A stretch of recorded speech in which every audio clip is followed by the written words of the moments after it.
시청자 여러분 안녕하십니까? 2월 14일 수요일 굿모닝 YTN 1부 시작합니다. 먼저 주요 뉴스 보고 오겠습니다.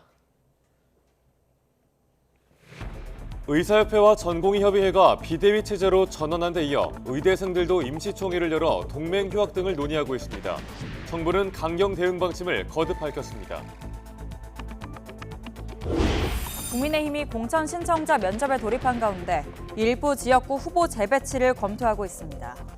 현역 하위 20% 통보가 임박한 민주당은 중진 물갈이에 속도를 내고 있습니다. 조국 전 법무부 장관이 총선을 50여일 앞두고 신당 창당을 선언했습니다. 민주당은 논란과 갈등만 양산할 거라며 선거 연합 가능성에 선을 그었습니다. 경기도 성남시 백현동 개발 사업의 로비스트 김인섭 씨가 1심에서 징역 5년을 선고받고 법정 구속됐습니다. 백현동 비리 의혹에 관한 첫 법원의 판단으로 향후 민주당 이재명 대표의 재판에도 영향을 줄 것으로 보입니다. 아시안컵 후속 조치를 논의하는 대한축구협회의 첫 회의에서 클린스만 감독의 경질 목소리가 높았던 걸로 확인됐습니다. 내일 더 심도 있는 논의를 이어갈 예정인데 이런 가운데 한 시민단체는 정몽규 회장을 업무 방해와 배임 등의 혐의로 경찰에 고발했습니다. 오늘 서울 낮 기온이 15도, 광주는 18도까지 오르는 등 때이른 봄 날씨가 이어집니다. 내일은 전국에 비나 눈이 내리겠고 이후 반짝 쌀쌀해질 전망입니다.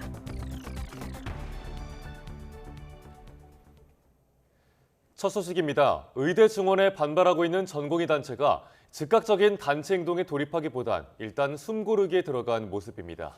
하지만 일각에서는 사직서를 내고 진료 현장을 떠나는 방식으로 반발할 움직임도 있어서 진료 대란에 대한 우려는 여전합니다. 김혜은 기자가 보도합니다. 대한전공의협의회는 밤샘 토론을 통해 비상대책위원회 체제로 전환하기로 뜻을 모았습니다. 하지만 단체 행동에 대해서는 어떠한 공식 입장도 내지 않았습니다. 당장은 대학병원 진료 차질을 피하게 됐지만 불씨는 여전한 상황입니다. 정부의 강경 대응 감시망을 피해 근로시간을 줄이거나 차례로 휴가를 내 진료실을 떠나는 방안 등이 거론됩니다. 또 병원과 수련 재계약을 하지 않는 방식으로 진료 현장을 떠나는 방안도 점쳐집니다. 2월 말이면 해마다 10% 정도 병원을 옮기는 응급의학과의 경우 이 같은 움직임이 가시화하는 것으로 전해졌습니다. 이쪽 병원에서는 그만두고 다음 병원에 가지 않겠다라고 하는 사람들이 상당히 많은 숫자 존재하고 있습니다. 정부가 무서워해야 하는 게 지금 의사들 파업이 아닙니다. 의사들의 포기예요. 정부는 전공의들이 집단 사직서를 제출하려는 움직임이 보이자 병원에 사직서 수리 금지 명령을 내렸습니다. 하지만 의사들이 각자 계약을 포기하는 방식으로 반발할 경우 사실상 손쓸 방법은 없습니다. 그분들이 자기의 진로를 그렇게 통으로 다 바꿔가면서까지 그렇게 극한 투쟁을 하지 않으시도록 저희가 대화 설득의 노력을 다하도록 하겠습니다. 대한의사협회는 이번 주 전국적으로 권기대회를 통해 투쟁력을 모은다는 방침을 세우고 있습니다.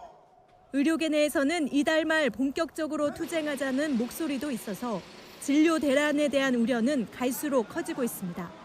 YTN 김혜은입니다. 전공의협의회에 이어 전국의 의과대학 학생 대표자들도 회의를 열고 정부의 의대 증원 정책에 대한 대응 방안을 논의했습니다. 대한의과대학의 의학전문대학원 학생협회는 어제 저녁 임시총회를 열어 전국 의대 대표자들의 의견을 공유하고 대응책을 논의했습니다. 의대생들이 이달 진행되는 대학 등록을 거부하는 동맹휴학 방안을 논의했을 걸로 보입니다.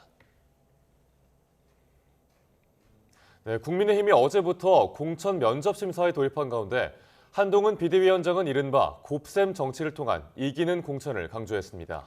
서울 중성동을 등 예비 후보 간 조정이 쉽지 않은 곳도 있지만 지역구 재배치 논의에 힘을 싣는 분위기입니다. 나혜인 기자입니다.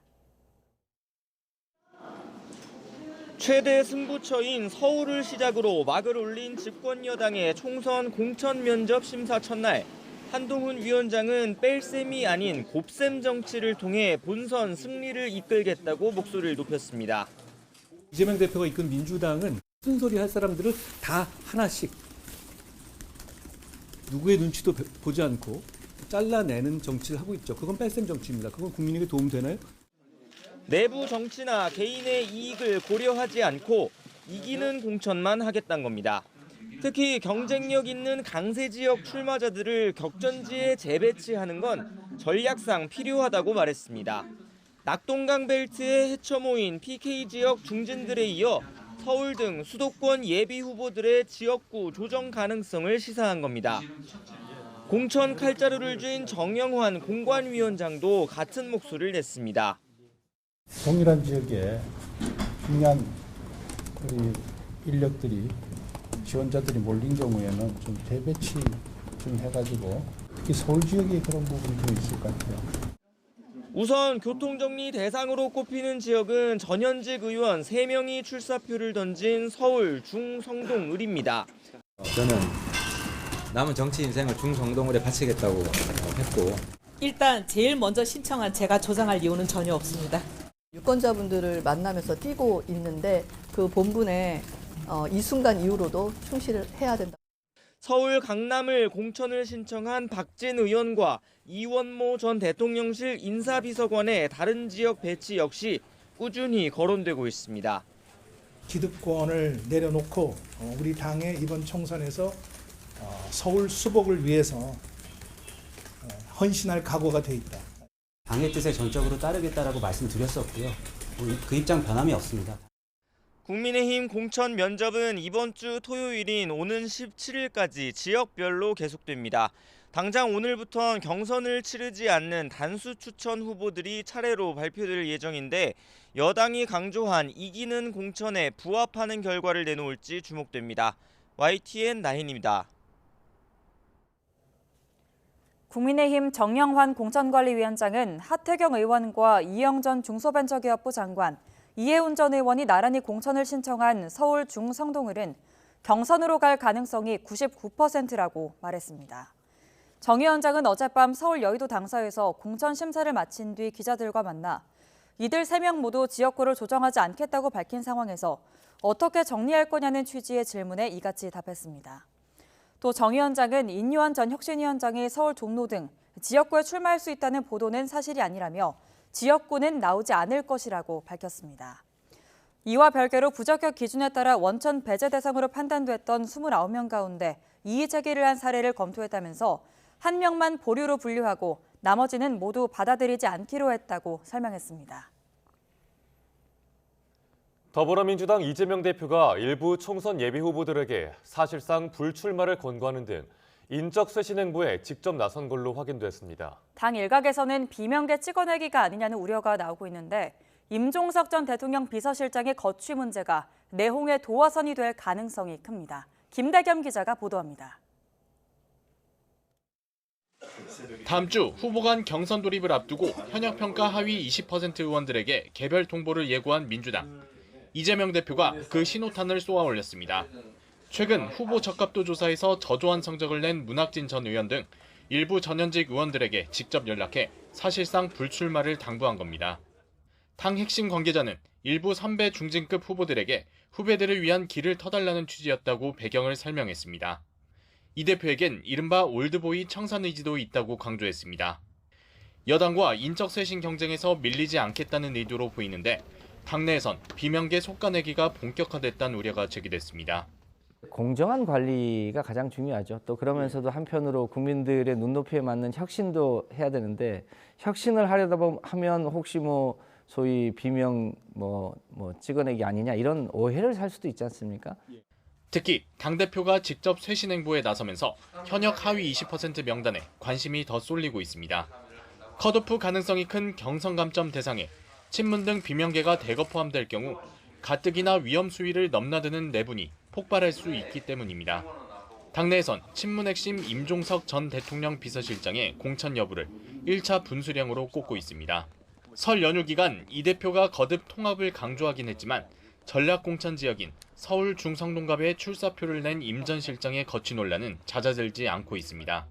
윤석열 대통령에 대한 심판으로 민주당이 그야말로 이제 기조를 가고 있는 건데 거기에 임종석 전 실장이 맞느냐에 대한 부분을 공천관리위원회도 그렇고 지도부도 고민하고 있다. 여기까지만 말씀드리겠습니다. 친명 친문 나누지 않는다. 그럼 이제 결과적으로 그 사람을 공천을 하느냐 마느냐가 남아 있는 건데 그건 아까 말씀드린 것처럼 그 지역에서의 경쟁력이 누가 가장 있느냐를 봐야 판단이 가능한 것이죠. 제3지대 신당이 공천 탈락자 영입 경쟁에 힘을 쏟고 있는 상황에서 이재명 대표가 인적 쇄신과 단합 유지라는 양립하기 힘든 과제를 어떻게 풀어낼지 주목됩니다. YTN 김대겸입니다. 조국 전 법무부 장관이 4월 총선을 50여일 앞두고 신당 창당을 선언했습니다. 조 전 장관은 어제 부산 민주공원에서 기자회견을 열고 무능한 검찰 독재 정권의 종식을 위해 맨 앞에서 싸우고 국가 위기를 극복할 대안을 한 발 앞서 제시하는 정당을 만들겠다고 말했습니다. 이어 비례대표 또는 지역구 등 출마 방식과 관련한 질문엔 자신이 결정할 수 없는 문제로 정당에 모인 분들이 원칙과 절차에 따라 정할 것이라고 밝혔습니다. 더불어민주당 민주개혁진보 선거연합의 추진단장을 맡은 박홍근 의원은 신당 창당을 선언한 조국 전 법무부 장관을 향해 진보 개혁 세력의 승리를 위해 자중해 줄 것을 강력하게 요청한다고 말했습니다. 박 의원은 어제 입장문을 내고 조 전 장관의 정치 참여나 독자적인 창당은 국민 승리에 도움이 되기는커녕 불필요한 논란과 갈등, 또 집요한 공격만 양산할 것이라며 이같이 밝혔습니다. 이어 민주당 선거연합 추진단장으로서 설령 신당이 만들어지더라도 이번 총선 승리를 위한 선거연합을 대상으로 고려하기 어렵다는 점을 분명히 밝혀둔다고 강조했습니다.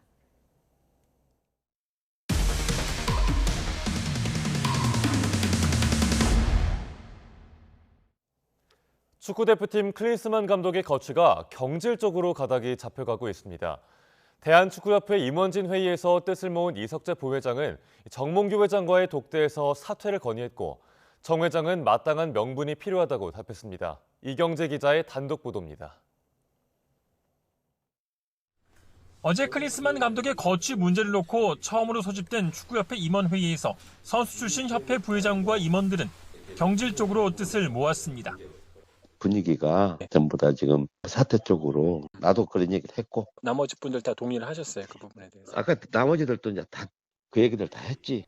이석재 협회 부회장은 회의를 마치고 정몽규 회장을 독대해 임원들의 뜻을 전달했습니다. 임원회의가 구속력이 있는 공식적인 협의체는 아니지만 협회 수석 부회장을 비롯해 주요 임원들이 대부분 참석한 만큼 정 회장도 당초 유임 쪽으로 기울었던 입장에서 한 달 물러난 것으로 확인됐습니다. 정 회장님 뜻을 나한테 아까 살짝 붙이더라고. 명분이 있어야 4강까지 올라가. 그래도 그나마 뭐 이런 거를 생각 안 할 수가 없잖아. 정몽규 회장은 내일 열리는 국가대표 전력강화위원회 개최 이후에 기자회견을 열어 결정사항을 직접 설명하는 방안을 검토하고 있습니다. 경질의 최종 걸림돌은 역시 자녀 연봉입니다. 클린스만 감독만 대략 70억, 코치진을 포함하면 약 80억 원을 줘야 하는 조항이 계약서에 존재한다는 것도 축구협회 고위 관계자를 통해서 처음으로 공식 확인됐습니다. 대한축구협회는 계획보다 늘어난 천안축구종합센터 건축비를 충당하기 위해서 최근 300억을 대출받았는데 정 회장은 위약금을 줄 경우 악화되는 협회의 재정 건전성을 놓고 고심하고 있는 것으로 알려졌습니다. YTN 이경재입니다. 이렇게 클린스만 축구 대표팀 감독에 대한 경질 여론이 커지는 가운데 시민단체가 정몽규 대한축구협회장을 경찰에 고발했습니다. 서민민생대책위원회는 어제 서울경찰청에 정 회장을 강요와 업무방해, 업무상 배임 등 혐의로 고발했다고 밝혔습니다. 서민위는 정 회장이 클린스만 감독을 일방적으로 임명할 것을 강요해 협회 관계자들의 업무를 방해했다며 고발 이유를 설명했습니다.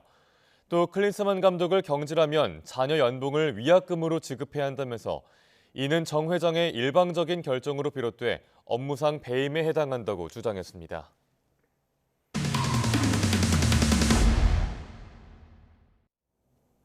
척추치료병원의 대리수술과 압수수색 정보 사전 유출 의혹 관련 YTN 단독 보도 이후 경찰이 팀을 새롭게 꾸려서 수사하고 있습니다. 그런데 이 병원이 한 차례 압수수색을 당하고도 대리수술을 한 정황이 추가로 드러나 경찰이 현재 들여다보고 있습니다.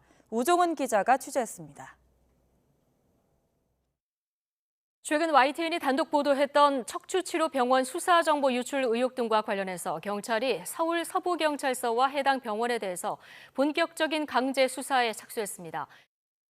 YTN 보도 여파로 경찰은 서울 은평구 척추치료병원을 둘러싼 대리수술과 수사기밀 유출 의혹을 전면 재수사하고 있습니다. 그런데 수사 과정에서 대리수술이 추가로 이루어졌다는 정황이 포착됐습니다. 심지어 병원과 의료기기 업체 관계자들이 입건되고 한 차례 압수수색을 받은 이후에도 대리수술을 이어온 것으로 경찰은 의심하고 있습니다. 대리수술은 의사가 아닌 사람이 의료행위를 하는 경우로 의료행위를 한 사람뿐 아니라 가담한 의료인까지 최소 징역 2년에서 최대 무기징역까지 처할 수 있는 범죄입니다. 이와 함께 병원장이 추가로 수사선상에 오른 사실도 확인됐습니다.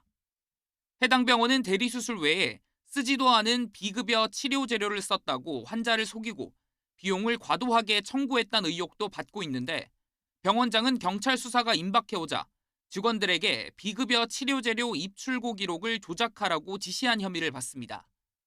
이에 대해 병원장은 현재 의료기기 업체 관계자들은 수술실에 들어오지 않고 있다며 언제부터 안 들어왔는진 정확히 기억나지 않으나 이들이 대리수술을 한 사실은 없다고 주장했습니다.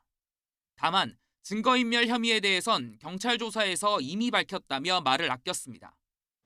대리수술 의혹 재수사에 속도가 붙은 가운데 압수수색 정보를 사전에 흘린 혐의를 받는 전 수사팀장 관련 수사도 조만간 탄력이 붙을 것으로 전망됩니다. YTN 우종훈입니다. 백현동 개발사업 인허가 알선을 대가로 거액을 챙긴 혐의를 받는 로비스트 김인섭 씨가 1심에서 징역 5년을 선고받고 법정 구속됐습니다. 이번 판결은 백현동 비리와 의혹과 관련한 법원의 첫 판단으로 앞으로 더불어민주당 이재명 대표의 재판에도 영향을 줄 수 있다는 관측이 나오고 있습니다. 김다현 기자가 보도합니다. 성남시장 시절 민주당 이재명 대표의 측근이었던 김인섭 전 한국하우징기술 대표가 법원에 출석했습니다. 지난해 5월 구속 기소됐다 5달 만에 풀려난 김 씨는 1심 선고를 앞두고 입을 굳게 닫았습니다. 오늘 선고 앞두고 계신데 한 말씀만 부탁드리겠습니다.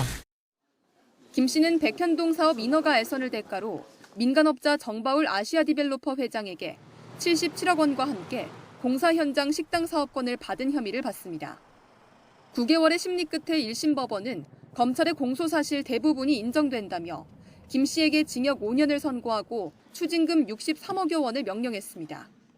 또 도주 우려가 있다며 보석 결정을 취소하고 다시 법정에서 구속했습니다.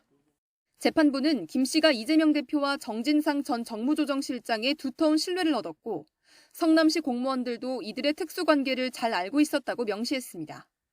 또 백현동 사업에서 김 씨의 역할은 사실상 정 전 실장에게 청탁하는 것뿐이었다며 김 씨가 친분을 이용해 알선 행위를 하고 거액을 챙겨 공무원 직무의 신뢰를 훼손했다고 질타했습니다.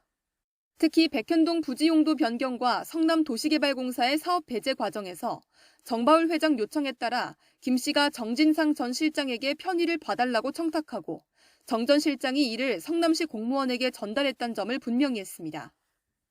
재판부는 다만 이 대표와 정 전 실장, 김 씨의 친분 관계를 토대로 청탁이 실현된 것인지는 직접 판단하지 않았습니다.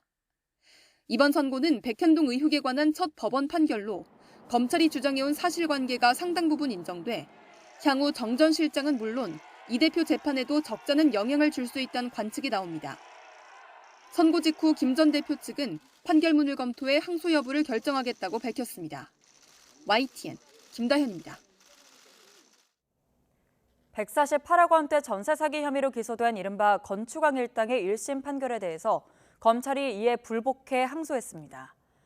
인천지방검찰청은 사기 등의 혐의로 징역 15년을 선고받은 남 씨, 그리고 같은 혐의로 징역형을 선고받은 공인중개사 등 공범 9명에 대한 1심 판결에 불복해 법원에 항소장을 제출했습니다.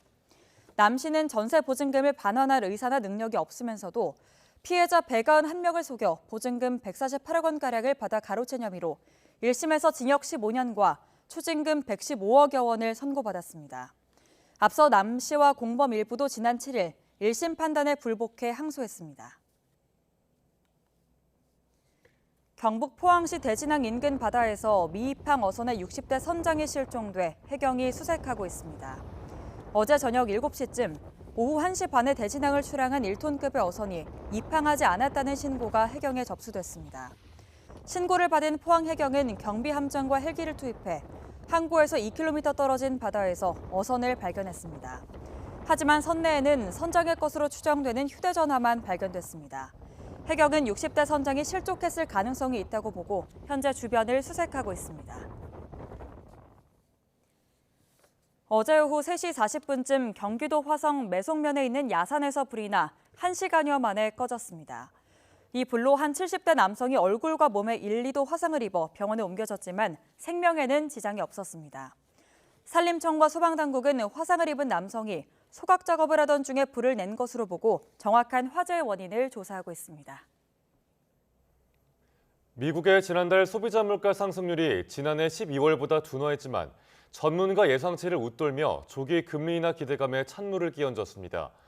미국 노동부가 발표한 지난달 소비자 물가 지수는 3.1%로 전문가 예상치 2.9%를 뛰어넘었습니다. 변동성이 큰 에너지와 식료품을 제외한 근원 소비자 물가 지수도 3.9% 올라 전문가 예상치 3.7%를 웃돌았습니다. 노동부는 주거비가 0.6% 오르며 상승세가 계속돼 소비자 물가 상승을 이끌었다고 설명했습니다. 미국 소비자 물가 상승률은 지난 2022년 6월 9.1%까지 오른 뒤 둔화세를 이어가다가 지난해 6월 이후 3%대 초중반에서 등락을 거듭하고 있습니다. 지난달 소비자 물가 상승률 반등은 연준의 조기 금리 인하 기대감을 더욱 낮출 걸로 전망됩니다. 정부의 기업 밸류업 프로그램 도입 발표에 따라 최근 주가 순자산 비율이 낮은 종목들이 우리 증시를 이끌고 있습니다. 이 때문에 빚을 내 투자하는 개인 투자자들도 늘었는데요. 전문가들은 지나친 기대감에 기댄 투자는 삼가야 한다고 조언합니다. 엄윤주 기자입니다. 이번 달 들어 우리 증시의 최대 하두는 단연 저 PBR 투자 열풍입니다. 정부가 이른바 코리아 디스카운트를 해소하기 위해 일본 사례를 본받아 기업 밸류업 프로그램을 추진하겠다고 발표한 게 결정적입니다. 앞으로도 기업 밸류업 프로그램, 엄정한 시장 기율 확립 등을 통해서 우리 증시가 재평가받는 레벨업되는 경기를 만들어나가겠습니다. 상대적으로 낮게 평가된 국내 상장사들의 기업 가치를 높일 수 있도록 유도하겠다는 계획입니다. 그러자 금융이나 보험, 자동차 같이 주가 순자산 비율이 낮은 저 PBR 업종들을 중심으로 주가가 큰 폭으로 오르기 시작했습니다. 그중에서 외국인 투자자들이 10거래일 동안 무려 5조 원 넘게 사들이며 강한 매수세를 이어갔습니다. 실질적으로 자사주 소각이라든지 또는 배당 확대라는 그런 가시적인 결과로 이어지게 된다면 결국은 한국 시장의 고질적인 코리아 디스카운트를 일정 수준 완화하는 데 있어서는 상당히 효과가 있을 가능성이 예상되죠. 덩달아 빚을 내고 투자하는 B2도 늘어났습니다. 투자자들이 증권사에서 돈을 빌려 주식을 산 뒤 아직 갚지 않은 돈을 뜻하는 신용거래 융자 잔액이 저 PBR 종목으로 분류되는 자동차주와 금융주에서 일제히 증가한 겁니다. 이에 전문가들은 아직 구체적인 기업 밸류업 프로그램 내용이 나오지 않았다며 저 PBR 종목도 옥석 가리기가 필요하다고 강조합니다. 옥석을 가려낼 때는 PBR만 보시지 마시고 ROE라고 하는 자기자본 이익률, 얼마나 회사들이 자기자본을 갖고 이익을 잘 내고 있는지, 실적이 좋은지 이런 것들도 같이 보실 필요가 있지 않나라고 생각합니다. 또 그동안 단순 정책 수혜에 기댄 종목들의 주가가 단기간 오른 뒤 결국 제자리를 찾아간 사례가 많았던 만큼 지나친 기대감은 삼가야 한다고 덧붙였습니다. YTN 엄윤주입니다. 유럽연합 EU가 대한항공과 아시아나항공의 기업 결합을 조건부 승인했습니다. EU 경쟁당국인 집행위원회는 합병 심사 결과 발표해서 시정 조치안 이행을 전제로 합병을 승인했습니다. 그러면서 대한항공이 약속한 시정 조치를 완전 이행해야 최종적으로 승인할 것이라고 덧붙였습니다. 이에 따라 3년을 끌어온 양사의 최종 합병은 14개 필수 신고국 중 미국의 승인만을 남겨두고 있습니다. 지난해 주요 건설사들의 매출이 크게 뛰었지만 높은 금리와 공사비 부담에 영업이익률은 뒷걸음쳤습니다. 올해 실적도 좋지 않을 것으로 예상되는데 태양건설의 워크아웃 이후 유동성 위기가 불거진 건설사들은 미리 자금 확보에 나서고 있습니다. 윤혜리 기자가 보도합니다. 지난해 부동산 시장이 침체기에 들었는데도 주요 건설사들의 매출은 오히려 늘었습니다. 하지만 실제로 손해진 이익은 줄었습니다. 시공 능력 평가 1위, 삼성물산 건설 부분의 지난해 매출은 19조 3천억여 원으로 전년 대비 30% 넘게 늘었습니다. 카타르 태양광 사업과 네옴터널 등 해외 사업 수주에 선전하면서 1조 원이 넘는 영업이익을 거뒀지만 원자재값 상승과 건설 경기 악화로 영업이익률은 5.9%에서 5.3%로 하락했습니다. 사우디 아미랄 프로젝트 수주에 성공한 현대건설도 지난해 매출과 영업이익이 40% 가까이 늘었습니다. 하지만 영업이익률은 0.1%포인트 뒷걸음질 쳤습니다. 국내 주택사업 비중이 큰 건설사들의 영업이익률 하락은 이보다 더 심각합니다. GS건설의 지난해 매출은 9% 늘었지만 영업이익은 적자를 기록했습니다. 지하주차장이 붕괴한 인천 검단아파트 재시공 비용까지 포함하면서 영업이익률은 4%대에서 마이너스 2%대로 주저앉았습니다.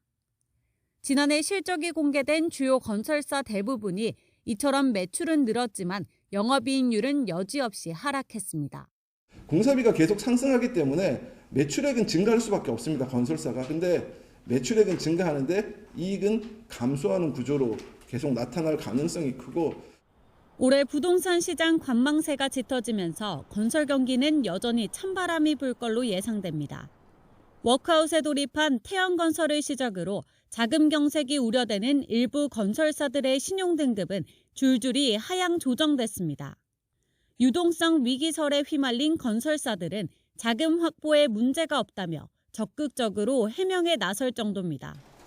높은 공사비와 금리 부담에 분양시장 침체까지 더해지면서 건설사들이 자금 조달에 난항을 겪는 악순환은 당분간 이어질 것으로 보입니다. YTN 윤혜리입니다.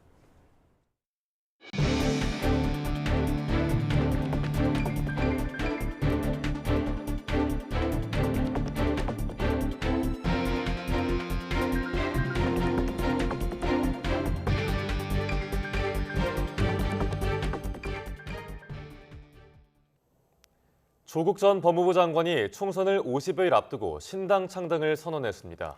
윤석열 정권 심판에 앞장서겠다는 건데 범야권 비례연합정당을 추진하는 더불어민주당은 연대 대상이 아니라며 바로 선을 그었습니다. 김경수 기자가 보도합니다. 자녀 입시 비리 혐의 등으로 최근 2심에서도 유죄를 선고받은 조국 전 법무부 장관이 고향인 부산에서 신당 창당을 공식화했습니다. 검찰 독재 정권을 종식시키기 위해 맨 앞에서 싸우겠다며 여권을 정조준했습니다. 한동훈 검사는 검사 시절부터 김건희 씨와 수백 번의 카톡을 한 것으로 알고 있습니다. 디올백 수령 사건에 대해서 왜 입장을 제대로 표시하지 않은 것입니까? 구체적 언급은 없었지만 지역구 출마나 다른 정당과의 연대 가능성도 열어뒀습니다. 제3지대가 뭉친 개혁신당과는 힘을 합칠 일이 절대 없을 거라고 공언한 만큼 제가 이준석 신당과 합친다는 얘기는 뭐 천지개벽이 있다도 있을 일이 아니기 때문에 신경 안 써도 될 것 같습니다. 범야권 선거연합을 추진하는 민주당과 손잡을 수 있다는 관측이 나왔습니다. 하지만 당사자인 민주당은 바로 선을 그었습니다. 실무추진단장인 박홍근 의원은 조국 신당은 연합 대상으로 고려하기 어렵다고 못 박았습니다. 오히려 불필요한 논란과 갈등만 만들 거라며 조 전 장관의 자중을 촉구했습니다. 문재인 정부를 흔들었던 이른바 조국 사태 장본인의 등판으로 자칫 윤석열 정권 심판론이 희석되고 중도층이 이탈할까 우려하는 겁니다. 이렇게 정치 전면에 나서는 게 우리 민주진보 진영의 총선 승리에 기여할까에 대한 의문이 있어서 좀 아쉽습니다. 국민의힘은 유죄 판결에도 반성하지 않는다며 조 전 장관을 맹비난했습니다. 준연동형 비례대표제 유지가 이런 판을 깔아준 거라며 민주당까지 싸잡아 겨냥했습니다. 절대로 국회의원이 될 수 없는 조국 씨 같은 사람이 국회의원이 될 수 있는 마법 같은 제도예요. 이 마법을 누가 부린 겁니까? 이재명 대표와 민주당이 부린 겁니다. 민주당의 거리두기로 조국 전 장관의 총선 행보는 출발부터 제동이 걸린 모습입니다. 이런 상황에서 조 전 장관이 정치적 운신의 폭을 얼마나 넓힐 수 있을지는 결국 여론에 달렸다는 분석이 많습니다. YTN 김경수입니다. 이준석, 이낙연 대표가 손잡은 개혁신당이 이번 총선 목표 의석으로 최소 30석을 제시했습니다. 거대 양당의 공천 탈락자를 염두에 두고 공천관리위 구성에도 속도를 내고 있습니다. 박광렬 기자가 보도합니다. 연휴 뒤 첫 공식 지도부 회의를 연 개혁신당은 극단 정치를 우려하는 중도층 표심 공략에 주력했습니다. 4월 총선에서 최소 30석을 가져와 양당 독점 구도를 깨겠다는 목표를 내걸었습니다. 10분의 1인데요. 그래야 양당의 횡포를 막을 수 있을 거예요. 중요한 법안일수록 제3세력의 동의를 얻어야만 통과되게끔 하는 것이 1차 목표입니다. 과반의 의석 야당의 입법 독주와 여당의 거부권 건의 그리고 대통령의 행사가 반복되는 정치 상황을 제3의 대안 세력이 막아보겠다는 겁니다. 지역구 공략 전략도 구체화하고 있습니다. 민주당 탈당파인 이원욱, 조응천 의원은 기존 지역구인 화성 1과 남양주 갑에 다시 도전장을 내밀었고 수많은 국민들이 제3지대를 갈망하고 있다고 확신합니다. 가능하다면 개혁신당의 남양주 벨트, 화성 벨트를 구축하여 지역구 동반 당선도 노리겠습니다. 이준석 대표와 이낙연 대표는 대구와 광주 출마 가능성을 열어두고 있습니다. 유명 인사들이 지역구에서 바람을 일으켜 비례대표 의석에 영향을 주는 정당 득표율까지 높이겠다는 계산으로 풀이됩니다. 공천관리위 구성 역시 이르면 이번 주 출범을 목표로 속도를 내고 있습니다. 한때 여야를 넘나든 정치권 책사, 김종인 전 국민의힘 비상대책위원장이 공관위원장 후보로 거론됐지만 정무적 감각이 있고 그리고 각 정파 간의 의견을 조율할 수 있는 각 정파에서 신뢰하는 성함이 언급된 바는 없습니다. 그렇지만은 아까 제가 말하는 기준에 부합할 수 있다고 생각합니다. 김 전 위원장은 물론 개혁신당도 일단 부인했습니다. 거대 양당 공천 탈락자에 대한 영입전을 앞두고 지역구 배치와 비례대표 등에 큰 영향을 미칠 중책 인선은 좀 더 숙고하는 것으로 보입니다. 빅텐트 구축엔 성공했지만 각 세력의 화학적 결합과 공천 잡음 최소화라는 숙제가 남았습니다. 20대 총선 이후 8년 만에 3당 체제 총선 전국을 노리는 개혁신당의 목표가 결실을 볼 수 있을지 주목됩니다. YTN 박광렬입니다. 윤석열 대통령이 비수도권 지역에선 처음으로 부산에서 민생 토론회를 열고 부산을 물류와 금융, 첨단 산업의 거점 도시로 만들겠다고 약속했습니다. 이 밖에도 지역 현안 해결과 병원 건립 등을 약속하며 통큰 선물을 안겼는데 총선까지 전국 시도를 돌며 민생 토론회를 진행하는 방안을 검토하고 있습니다. 강희경 기자입니다. 주제별로 민생 토론회를 열고 있는 윤석열 대통령이 이번에는 부산을 찾았습니다. 지방시대를 주제로 비수도권 지역 첫 민생 토론회를 부산에서 개최한 겁니다. 윤 대통령은 수도권 집중과 과도한 경쟁을 저출산 원인으로 꼽으며 지역 균형 발전이 문제 해결의 열쇠라고 강조했습니다. 지역 균형 발전으로 지방시대를 열어 합계 출산율 1.0을 회복하는 것이 그 어느 때보다 중요하고 우선적인 국정 목표입니다. 이어 국민이 진정한 지방시대를 체감할 수 있도록 하겠다며 일자리, 인재, 생활환경을 연계한 각종 정책 추진 방안을 줄줄이 발표했습니다. 우선 국제 허브도시 육성을 위한 특별법을 제정하고 재정, 세제 지원 등으로 인재를 유치해 부산을 물류와 금융, 첨단 산업의 거점으로 만들겠다고 밝혔습니다. 산업은행 부산 이전도 조속히 마무리하겠다고 강조했습니다. 산업은행 동남권 본부의 기능과 인력을 보강하여 부울경 지역 기업에 대한 금융 지원을 대폭 확대할 것입니다. 가덕도, 신공항 등 지역 현안의 조속한 해결은 물론 삶의 질도 확실히 높이겠다고 약속했습니다. 부산 어린이병원 건립과 사직구장 재개발 등이 대표적입니다. 낙후된 사직구장과 구덕운동장의 재개발을 중앙정부가 지원해서 부산은 물론 대한민국 스포츠 문화 산업 발전의 교두보로 만들 것입니다. 부산 시민의 가려운 곳을 긁는 그야말로 선물 공세를 한 윤 대통령은 동네 시장을 찾아 상인들과 접촉면을 넓혔습니다. 부산이 2030 엑스포 유치 실패를 겪었던 만큼 총선을 앞두고 민심 다잡기에 나선 거란 분석이 나옵니다. 윤 대통령은 국민과 허심탄회하게 호흡하는 민생 토론회 형식을 선호하고 있다는데 총선이 있는 4월까지 전국 17개 시도를 골고루 도는 방안을 검토하고 있습니다. YTN 강희경입니다. 정부의 의대 증원 발표로 비상대책위원회 체제로 전환한 대한전공의협의회가 의대 증원 계획을 전면 백지화해야 한다고 주장했습니다. 박단 전공의협의회 회장은 어제 입장문을 내고 전국 대부분 전공의가 일선 의료 현장을 외면한 정부의 잘못된 정책에 좌절하고 있다며 원점에서 재논의해야 한다고 정부에 요구했습니다. 또 정말 의사가 부족하다고 생각한다면 적어도 정부와 의료계 합의로 기구를 구성해 과학적이고 합리적인 근거를 바탕으로 의사 인력의 증원과 감원을 동시에 논의해야 한다고 비판했습니다. 의사들의 집단 행동이 가시화하면서 가장 걱정이 큰 건 당사자인 의사도 그렇다고 병원이나 정부도 아닙니다. 바로 환자와 그 가족들인데요. 어렵게 잡은 수술이나 치료 일정이 미뤄질까 봐 노심초사하고 있는 이들은 왜 의사 파업의 희생자가 본인들이어야 하는지 이해하기 어렵다는 입장입니다. 조용성 기자입니다. 요즘 대학병원에 입원 중인 환자와 가족들은 걱정이 늘었습니다. 의사들의 파업 얘기가 나올 때마다 혹여 치료에 차질이 생기지 않을까 싶어서입니다. 암 환자 등 중증 환자들의 경우 어렵게 잡은 수술이나 치료 일정이 미뤄질까 걱정이 더 클 수밖에 없습니다. 만약에 파업을 했을 경우 그 인턴이나 레지던트 분들이 빠지게 되면 응급 상황을 대처하실 의사분들이 없으시잖아요. 그랬을 때가 제일 우려되는 상황이죠. 항암 환자 같은 경우에는 응급 상황이 언제든지 발생할 수 있는데 특히 지역에서 큰 병원을 찾아 서울로 원정 치료를 다니는 환자들은 불안감이 큽니다. 대학병원 업무의 상당 부분을 책임지는 전공의 집단 행동 얘기에 예민할 수밖에 없는 겁니다. 자기 밖으로 유통되는 것밖에 안 된다. 상업병원 같은 경우에는 지역민보다 그 외부에서 오시는 분들이 더 많더라고요, 보면. 근데 그 병원에서조차 이렇게 한다면 그거는 크게 많은 불편을 초래하죠.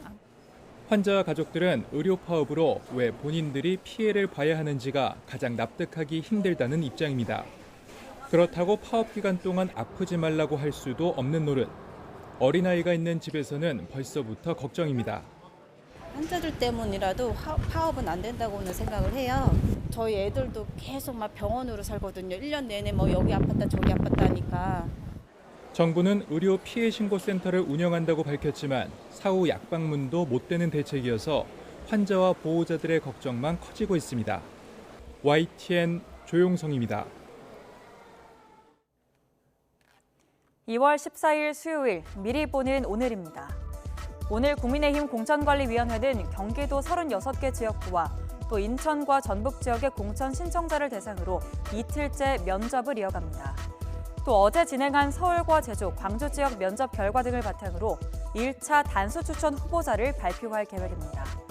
공천 면접은 이번 주 토요일까지 이어지고 또 이른바 전략 공천으로 불리는 우선 추천이나 경선 대상 지역은 이르면 다음 주부터 차례로 발표될 전망입니다.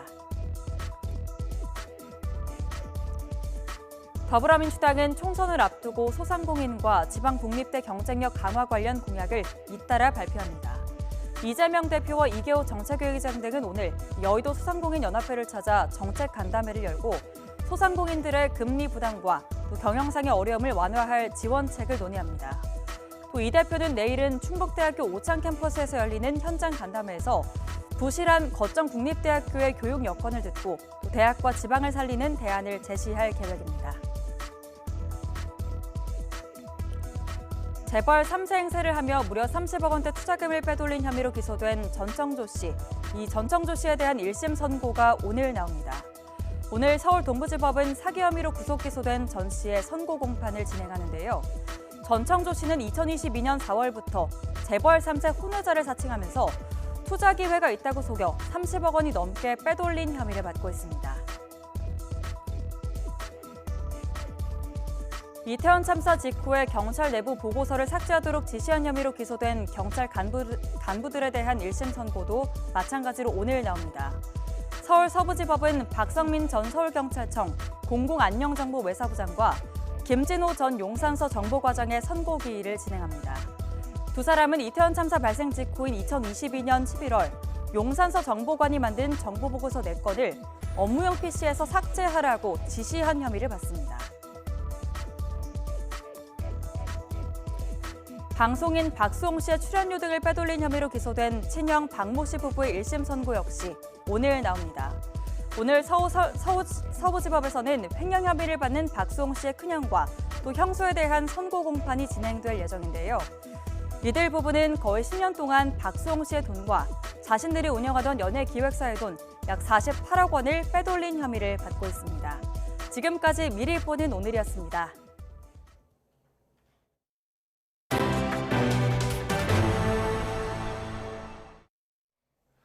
이스라엘과 하마스 간 휴전 협상이 이집트 수도 카이로에서 다시 시작됐다고 현지 언론 등이 보도했습니다. 이집트 일간 알 아흐람은 윌리엄 번스 미 중앙정보국장과 무함마드 빈 압둘라흐만 알사니 카타르 총리, 다비드 바르니아 모사드 국장 등이 카이로에서 만났다고 전했습니다. 협상 당사자들은 지난달 프랑스 파리에서 만들었던 협상안과 하마스의 역제안을 놓고 의견을 나누는 걸로 알려졌습니다.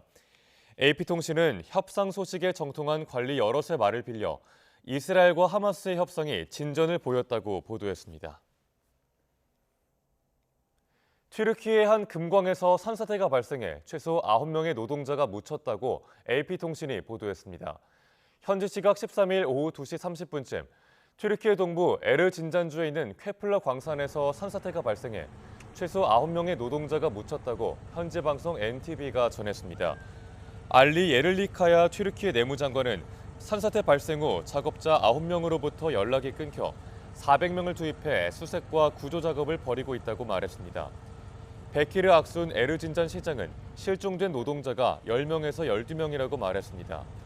튀르키예에서는 대규모 광산 사고가 잦아 지난 2022년엔 북서부의 아마스라 탄광에서 메탄이 폭발해 40여 명이 숨졌고 2014년엔 튀르키예 서부 소마 탄광에서 폭발과 화재로 300여 명이 숨진 사고가 있었습니다. 용의 후예를 자처하는 중국은 올해 춘절을 세계 알리는 선전 활동에 박차를 가하고 있습니다. 이른바 중국 설이란 배타적 주장이 아시아 보편의 음력설이란 표기마저 밀어내는 형국입니다. 베이징 강정규 특파원이 보도합니다. 음력 새해 전야에 펼쳐진 춘절 갈라쇼. 용띠해를 상징하는 각종 공연과 함께 신장 위구르 소수민족, 인민군대까지 무대에 올렸습니다. 관영 매체들은 중국 전역은 물론 세계 200개국에 생중계됐다며 대대적으로 선전했습니다. 春晚舞台令人惊艳，可以看出历史的底蕴和文化的传承，这非常棒。 각종 국제 기구에서도 중국 주도의 춘절 축하 행사가 잇따라 열렸습니다. 특히 유엔은 올해부터 음력 새해를 선택 휴일로 지정했습니다. 새해 기념우표엔 중국 간체차 표기와 함께 영어로 중국 설이라고 명시했습니다. 春节快乐 Happy Lunar New Year. 아시아 2억 인구가 공유하는 문화란 뜻에서 음력설 표기를 주장해온 미국도 마찬가지입니다. 11월 대선을 앞두고 중국계 표심을 의식한 탓인지 각지에서 춘절을 공휴일로 지정하고 있습니다. New York State is now the first state in the country to celebrate Lunar New Year statewide. 세계 곳곳에서 열린 화교 거리 축제도 음력설이 아닌 중국 설을 알리는 데 힘을 보태고 있습니다.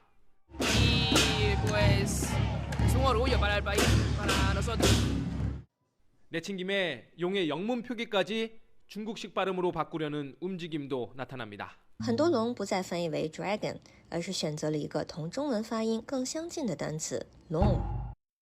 애국주의 풍조 속에 춘절의 배타적 소유권을 주장하는 목소리가 높아지면서 국적 없는 음력설이란 표현마저 설 자리를 잃어가고 있습니다. 베이징에서 YTN 강정규입니다. 조 바이든 미국 대통령이 중국 기업이 소유하고 있는 틱톡을 이용해 선거운동을 시작했습니다. 앞서 중국으로의 기밀 유출을 우려해 이 모든 관공서에서 틱톡 사용을 금지한 상황이라 비판과 함께 논란이 일고 있습니다. 류재훈 기자의 보도입니다. 미국 프로스포츠 최대 축제인 프로풋볼 슈퍼볼이 열리기 전날 바이든 대통령이 소셜미디어 틱톡에 등장했습니다. Chiefs or Niners? Two great quarterbacks, hard to decide. But if I didn't say I was for the Eagles, then I'd be sleeping alone. My wife's a Philly girl. 하지만 틱톡은 중국 기업이 모기업이어서 중국 정부로의 개인정보 유출 우려가 있다며 지난해 백악관이 나서 연방정부의 모든 전자기기에서 틱톡 앱 삭제를 지시한 상황. 곧바로 공화당은 물론 민주당 내부에서도 우려의 목소리가 제기됐습니다. 공화당 소속의 하원 중국특위위원장은 청소년들에게 지지를 호소하는 것보다 국가안보가 더 큰 일이라고 강조했습니다. 하원 중국특위 민주당 간사 역시 우려를 표시하며 틱톡 금지 필요성을 지적했고 역시 민주당 소속의 상원 정보위원장도 금지한 틱톡을 이용하는 데 따른 혼재된 메시지가 우려스럽다고 밝혔습니다. 백악관은 곤혹스러움 속에 책임을 선거 캠프에 떠넘기면서 틱톡 금지의 원칙만 거듭 강조했습니다. The administration still has concerns, security concerns about TikTok, even though the campaign has now joined it. Again, I cannot speak, nor will I speak for the campaign. I can't do that or their decisions. Nothing's changed about the national security concerns from the NSC's perspective about the use of TikTok on government devices. That policy is still in place. 틱톡은 미국 젊은 층에서 압도적인 인기를 누리고 있습니다. 그런 만큼 지속적인 고령 논란에 최근 특검 보고서의 기억력 묘사까지 겹치며 공공에 처한 바이든 대통령이 비난을 무릅쓰고라도 틱톡을 통해 젊은 층에 다가서려 한 것이라는 분석이 나오고 있습니다. YTN 유재용입니다. 일당 독재 국가인 북한의 노동당 대표단이 러시아 집권 여당의 초청으로 러시아로 향했습니다. 러시아 단체 관광객은 다음 달에도 북한을 방문하기로 하는 등 북러 간의 밀착은 계속되고 있습니다. 보도에 최두희 기자입니다. 김숙일 평양시 당위원회 책임비서를 단장으로 하는 북한 노동당 대표단이 러시아로 향했습니다. 오는 15일부터 17일까지 열리는 현대 식민주의에 대항하기 위한 다자간 협력체 회의에 참가하기 위해서입니다. 무엇보다 러시아 여당인 통합 러시아의 초청에 따른 방문인 만큼 북러 정당 간 교류, 협력 논의가 이뤄질 것으로 보입니다. 미국이나 서방 국가들과 협력하지 않으려고 하는 나라들을 주축으로 삼아가지고 러시아랑 북한이 이제 함께 그 반미연대를 구축하는 그런 작업의 일환이라고. 통일부와 외교부는 양측의 통상적 교류에 대해 별도로 평가하진 않겠다면서도 유엔 안보리 제재 결의에 위반되는 불법적인 관계는 중단해야 한다고 강조했습니다. 지난해 9월 북러 정상회담 이후 교류를 확대하고 있는 양측은 민간 차원의 관광 교류 협력에도 더욱 속도를 내고 있습니다. 앞서 지난 9일엔 러시아 단체 관광객들이 3박 4일 일정으로 북한을 찾았는데 코로나19로 국경을 봉쇄했던 북한이 외국인 단체 관광객을 받아들인 건 4년여 만에 처음이었습니다. 러시아 연해주 정부는 다음 달에도 2차례 더 러시아 단체 관광객들을 북한에 보내기로 했습니다.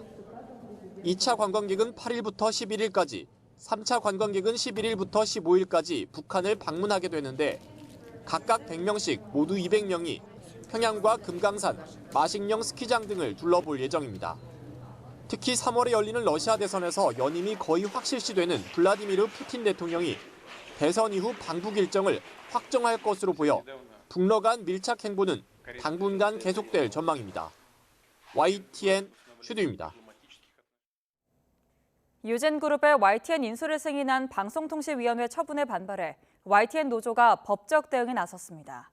방통위원 대부분이 빠진 2인 체제에서 이루어진 대주주 변경 승인은 위법이라고 주장했는데 하지만 방통위는 현행법상 아무런 문제가 없다고 반박했습니다. 홍민기 기자가 취재했습니다. 유진그룹의 YTN 인수에 반대해온 YTN 노동조합이 법적 대응을 시작했습니다. 방송통신위원회가 유진그룹의 특수목적법인 유진ENT를 YTN 최대 주주로 변경하는 안건을 승인한 지 엿새 만입니다. 전국 언론노조와 YTN 노조는 방통위를 상대로 승인 처분을 취소해달라는 본안 소송을 내고 처분의 효력을 우선 정지해달라는 집행정지 신청도 함께 제기했습니다. 노조는 방통위가 사실상 파행 상태에서 내린 승인 결정은 절차적 하자가 명백해 위법하다고 주장했습니다. 방송사업자 승인 관련 사안은 방통위법에 따라 위원 절반 이상의 찬성이 있어야 하는데 김홍일 방통위원장과 이상인 부위원장만 참석한 2인 체제에서 일방적으로 승인이 이뤄진 건 정치적 다양성 반영이란 입법 취지를 정면으로 거스른 결정이란 겁니다. 앞서 방통위가 2인 체제에서 MBC 대주주인 방송문화진흥의 이사를 지명한 것도 방통위법 입법 목적을 저해할 우려가 있다고 지적한 2심 법원 판단도 주요 근거로 들었습니다. 노조 측은 유진 ENT가 한 차례 승인이 보류된 뒤 추가로 낸 개선 계획은 심사 자체가 제대로 이뤄지지 않았다고 강조했습니다. 지난달 제출된 자료는 400여 장에 달하는데 방통위가 검토하고 기존 심사위원 등에게 자문만 얻었을 뿐이고 전문가들이 이를 검토한 시간도 일주일에 불과해 충분한 논의가 이뤄졌는지 의심된다는 겁니다. 2인 방통위 체제의 YTN 매각 결정은 절차적으로 그리고 내용적으로 어떠한 정당성도 부여할 수 없는 불법과 하자의 결과라는 점을 다시 한번 밝히고 반면 방통위는 위원 2인 이상의 요구 혹은 위원장 단독으로 회의를 소집할 수 있어 2인 체제도 현행법상 문제가 없다는 입장입니다.